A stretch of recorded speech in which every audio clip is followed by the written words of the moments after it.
Hello friend, this is Hari More and you are watching Hari बोल English. तर मित्रांनो, आज आपण लेट्स या शब्दाचा यूज बघणार आहोत। जसे की आपण मराठीमध्ये म्हणतो बघा, चला खेळू, चला पळू, चला उड्या मारू, चला हसू, असे वाक्य ज्यावेळेस इंग्रजीमध्ये बोलतो त्यावेळेस आपल्याला लेट्स या शब्दाचा यूज बघावा लागतो।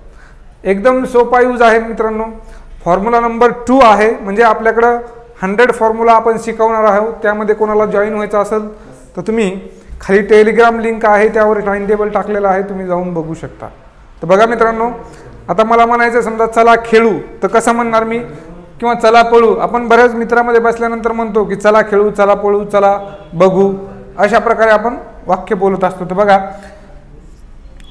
सगळ्यात सुरुवातीला लेट्स घ्यायचे, लेट्स ॲपॉस्ट्रॉफी यस, त्यानंतर प्लस, त्यानंतर V1, इट मीन्स वर्बचं पहिलं रूप। म्हणजे वर्बचे कोणत्याही वर्बचे 3 रूप असतात, त्यापैकी आपल्याला पहिलं घ्यायचं। जसे की प्ले, प्लेड, प्लेड, हे 3 रूप असतात, तर त्यापैकी आपल्याला प्ले घ्यायचे। त्यानंतर बघा, सीट, शॅट, सॅट, 3 रूप आहेत। सीट म्हणजे बसणे, त्यामध्ये बघा पहिलं रूप म्हणजे सीट आहे, तर या ठिकाणी कोणत्याही वर्बचं पहिलं रूप या सूत्रामध्ये यूज करायचे। बघा, जरी तुम्हाला सूत्र माहीत नसलं तर त्या फक्त लेट्स यूज करायचा आणि डायरेक्ट वर्ब टाकायचा। लेट्स वर्क, चला काम करू, लेट्स प्ले, असं you can do anything, okay.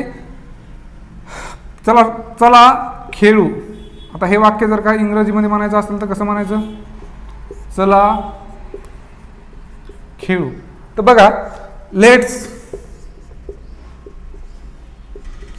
Play, अशा प्रकारे लेट्स प्ले। आता चला मज्जा करू, कसं म्हणायचं वाक्य बघा, चला मज्जा करू। बघा, आता मज्जा करणे यासाठी शब्द काय आहे, एन्जॉय।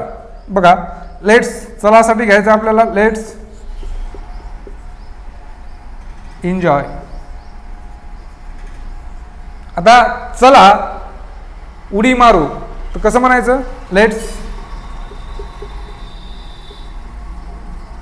जंप, चला उडी मारू। अशा प्रकारे मित्रांनो आपण लेट्स टाकून वर्बचं पहिलं रूप वापरा। लेट्स सीट, चला बसू, लेट्स चला शाळेत जाऊ, let's go to school, let's चला उभे राहू, लेट्स स्टँड, चला अभ्यास करू, लेट्स डू स्टडी। तुम्ही असे अनेक वाक्य इंग्रजीमध्ये बनवू शकता आणि ह्या सूत्राचा यूज करून लेट्स नंतर डायरेक्ट वर्ब वापरायचं, जसं की पहिलं रूप वापरायचं। बघा, लेट्स क्राय, चला रडू, लेट्स चला हसू म्हणायचं, लेट्स स्माइल किंवा लेट्स लाफ असंही म्हणू शकतो। तर मित्रांनो बघा, असेच व्हिडिओ बघण्यासाठी, समजा तुम्हाला असेच वाक्य बनवण्यासाठी काय करावं लागेल, तर तुम्हाला प्रॅक्टिस करावं लागेल, वर्बचे रूप बघावं लागतील। तुम्हाला जर का वर्ब काय आहे हे समजत नसेल तर तुम्ही प्लेलिस्टमध्ये जाऊन वर्ब काय आहे याचा व्हिडिओ बघू शकता आणि वर्ब समजून घेऊ शकता। तर मित्रांनो, सगळ्यात महत्त्वाचं आहे ते म्हणजे तुम्हाला वर्ब समजणं।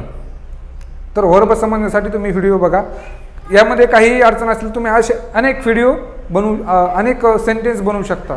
तर मित्रांनो, असेच व्हिडिओ पाहण्यासाठी तुम्ही चॅनलला सबस्क्राईब नक्की करा। थँक्यू।